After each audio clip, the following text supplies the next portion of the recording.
I speak German because I studied in Germany. Oh, So you okay. see, What did about you 8 to study? 10 years. I studied mechanical engineering. Okay. I have a PhD in mechanical Oh my engineering. God, PhD. We have a PhD in our midst. A PhD. Yeah. This is very serious. Yeah. I'm teasing. I'm teasing. But no, I mean PhD. That would.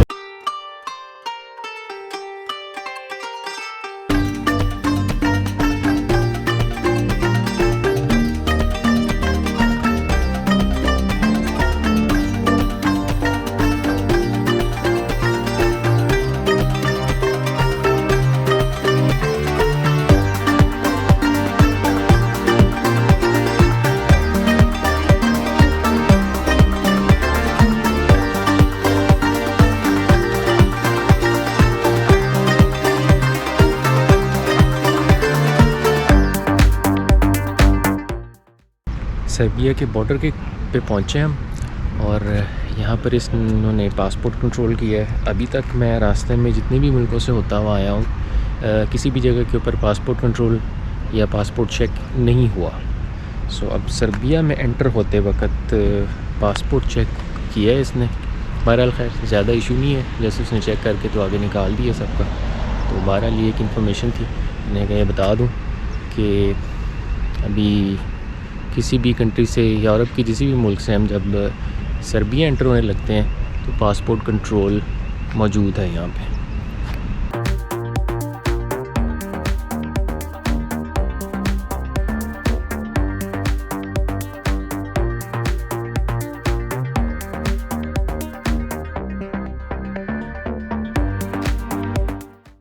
Serbia के रास्ते में एक और stop छोटा सा,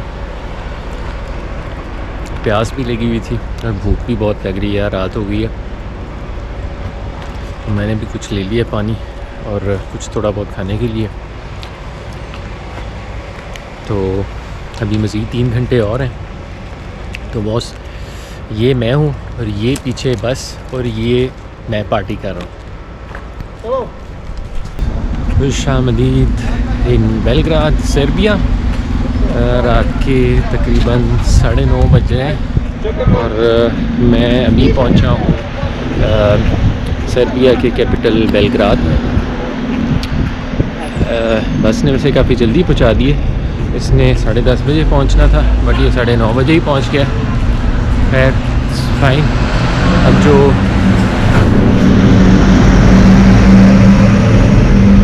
hostel मैंने book किया था वो फिर booking.com से, वो मैंने अपनी तरफ से तो बस स्टेशन के करीब ही बुक किया था। और अब उसको ढूंढते हैं अगेन जीपीएस की मदद से। और जीपीएस मुझे बता रहा है कि यहाँ से मुझे करीब ही है।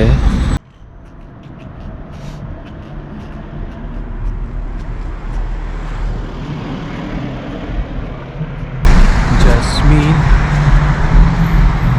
हाँ मेरा ख्याल में यही है। Excuse me? Someone was asking, is this Pope Art? Yes, come on up. Come on up. Is it there? Oh, okay. Yeah, we're going up there. That's where we're going. Okay, thank you very much. You're welcome. Follow us. So, there it is. Oh my God, the dog's finally awake. So good. Hello. Oh, yeah. Fine.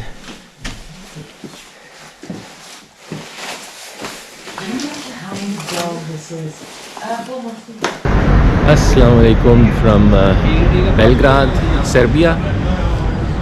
मैं शाम को रात को पहुंचा था और अभी सुबह अब मैं निकला हूँ बाहर नाश्ता करने के लिए और कॉफ़ी की तलब भी बहुत शदीद है। तो यार यहाँ पर एक दफ़ा मैंने जो हॉस्टल बुक किया था वो बेसिकली एक होटल रूम नहीं था बल्कि एक मिक्स्ड रूम बुक किया था। वो ज़रा थोड़ा सा सस्ता ऑप्शन है, बहुत ही सस्ता आपको मिल जाता है। तो वो मैंने एक बेड उसमें फ़ायदा एक तो ये होता है कि आपको सस्ता मिल जाता है, और दूसरा फिर ये है कि बहुत सारे लोग भी आपको मिल जाते हैं जिनके साथ आप गपशप कर सकते हैं।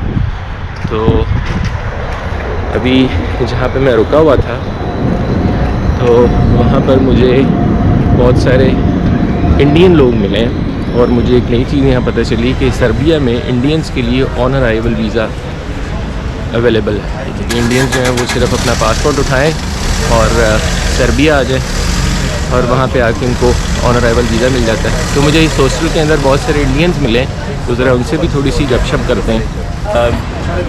I met Cynthia from USA in the hostel where I was staying. So we have all together come out to have a breakfast.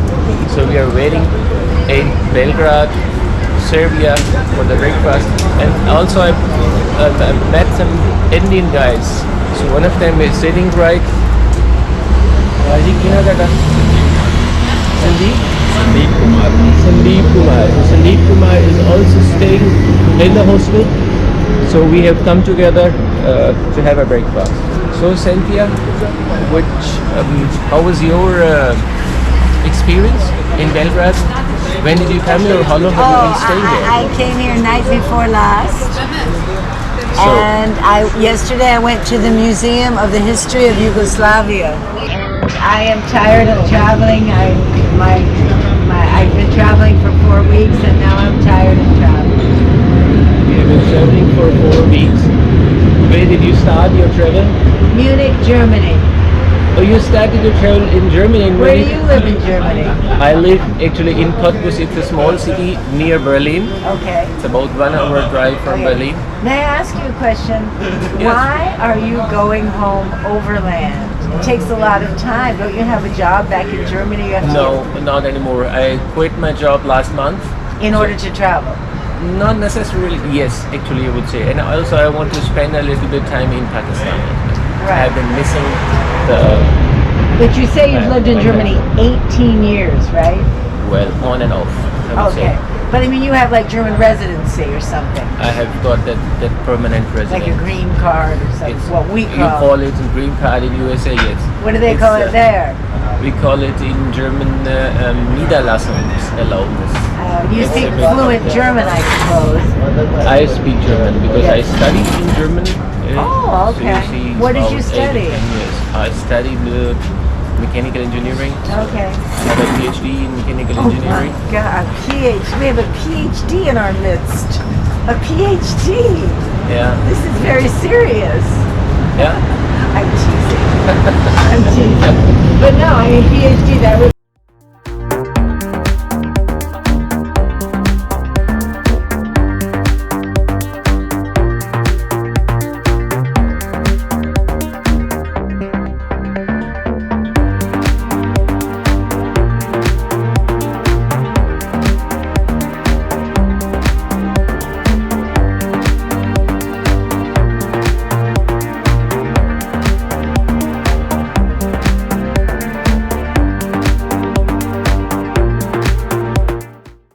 नाश्ता कर लिया। अब आज का दिन मुझे बेलग्राद में रुकना है, तो उसके लिए कुछ लोकल करेंसी पैसे चाहिए होंगे, तो ये मैं चल रहा हूँ।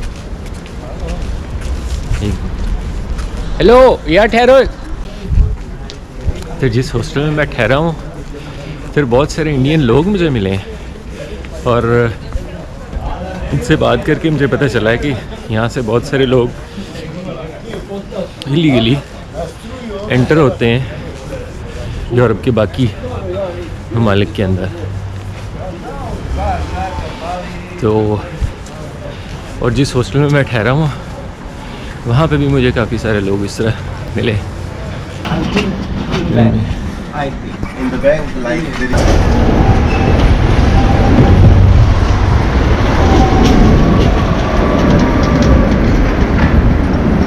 Assalamu alaikum once again from Belgrade, Serbia। आज मेरा दूसरा दिन है यहाँ पे। मैं कल ज़रा थोड़ा सा रेस्ट करने के लिए रुक गया था। तो तकरीबन पिछले 1 हफ़्ते से यार सफ़र कर रहा हूँ, तो मैं थोड़ा सा थक भी गया था। मैं कहा थोड़ा सा ज़रा एक दिन रेस्ट करके फ्रेश होके तो फिर आगे निकलेंगे। तो अभी सुबह का वक्त है और कॉफ़ी की तलब बहुत शदीद एज़ यूजुअल, और नाश्ता भी करना है।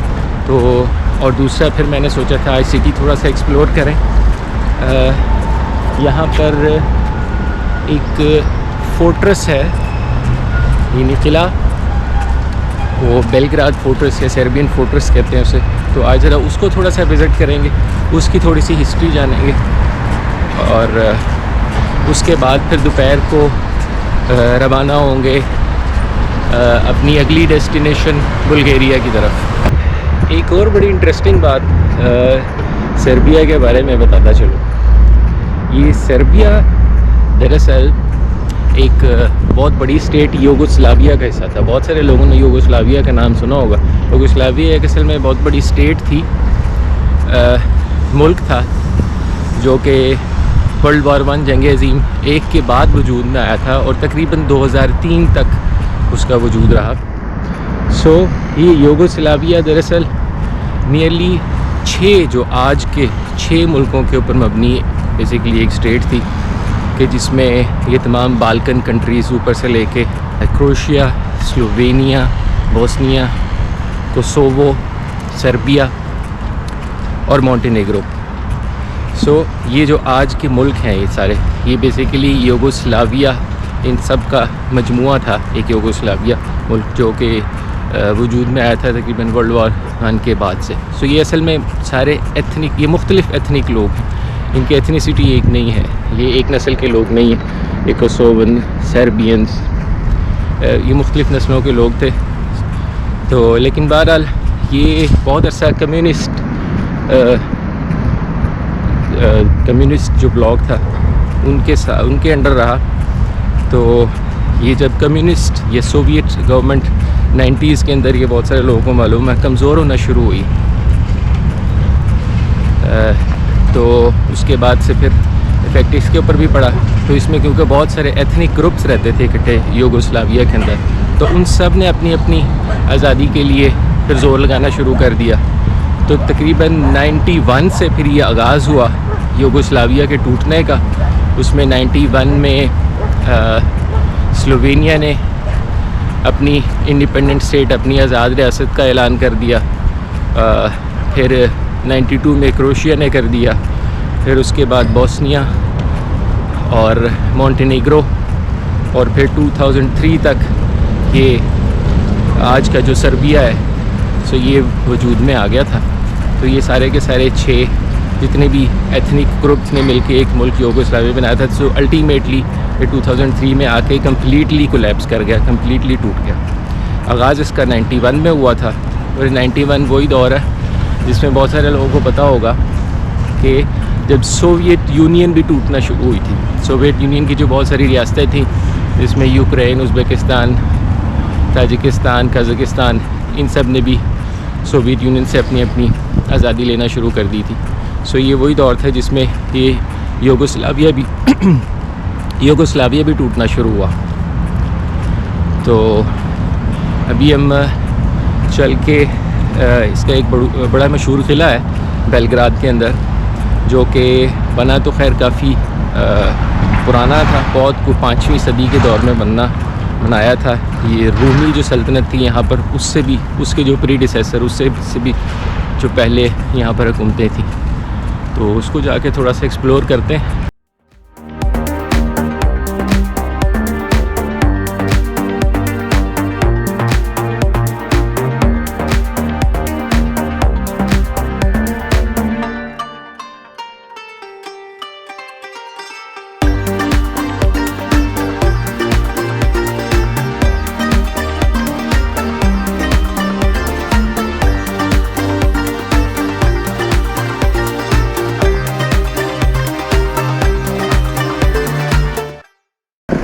हाँ, एक सबसे ज़्यादा मशहूर चीज़ सर्बिया के बारे में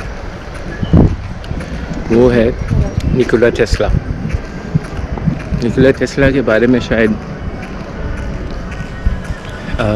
जो टेक्निकल या साइंटिफिक बैकग्राउंड के लोग हैं वो तो बहुत अच्छी तरह जानते हैं। इन बाकी लोगों के लिए निकोला टेस्ला ये आज आप जो बिजली इस्तेमाल कर रहे हैं ऑल्टरनेटिंग करंट के, जिसके ऊपर आपकी दुनिया जहान की तमाम डिवाइसेस चलती हैं,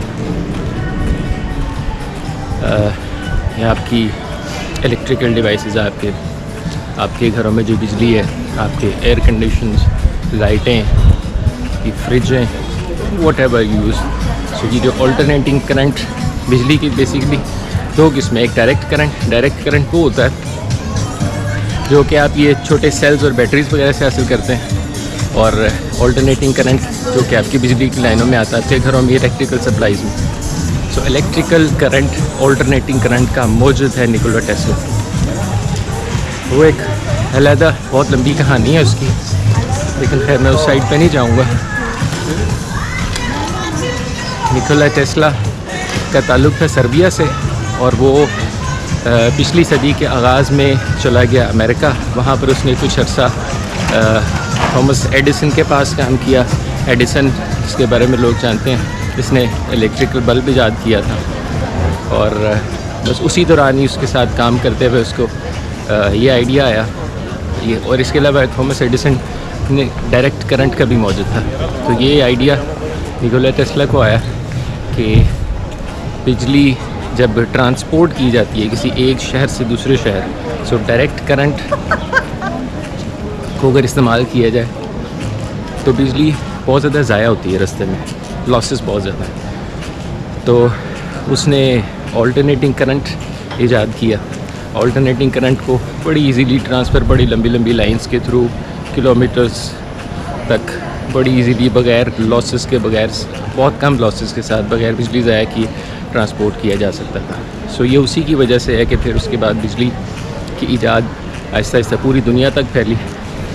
ऑल्टरनेटिंग मोटर्स भी निकोला टेस्ला ने ईजाद की थी। ये बिजली की बड़ी बड़ी मोटर हैं जो आप इस्तेमाल करते हैं, वो भी उसी की ईजाद करता है। तो शायद ही दुनिया का कोई इस तरह का मौजूद या कोई इस तरह का साइंसदान होगा कि जिसकी ईजाद का इतना बड़ा इफ़ेक्ट, जिसका इतना बड़ा इन्फ्लुएंस दुनिया के ऊपर आया हो कि जितना निकोला टेस्ला का था।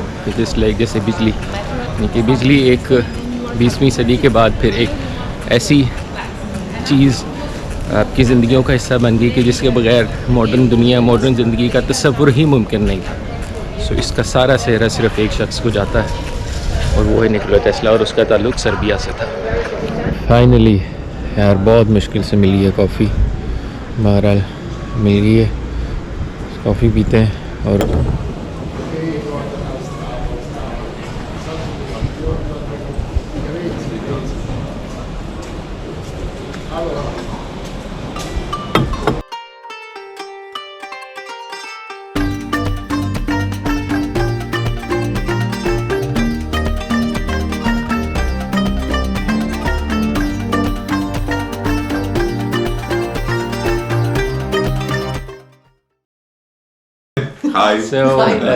मैं आज दूसरे दिन बेलग्राद में एक अलग से अपार्टमेंट में ठहरा था। तो वो काफ़ी देर से ट्रैवल कर रहा था, तो यार एक लंबी नींद बहुत ज़रूरी थी ताकि दोबारा मज़ीद आगे फिर लंबे ट्रैवल की ज़रा फ्रेश अप होके जाएँ। सो he's Sasha. I was staying with him. I stayed in his apartment. He's a very nice guy, very friendly, very nice apartment. So I would suggest you, if whenever you come to Belgrade, you can stay in his apartment. It's available on booking.com. So, right, Sasha? Thank you very much.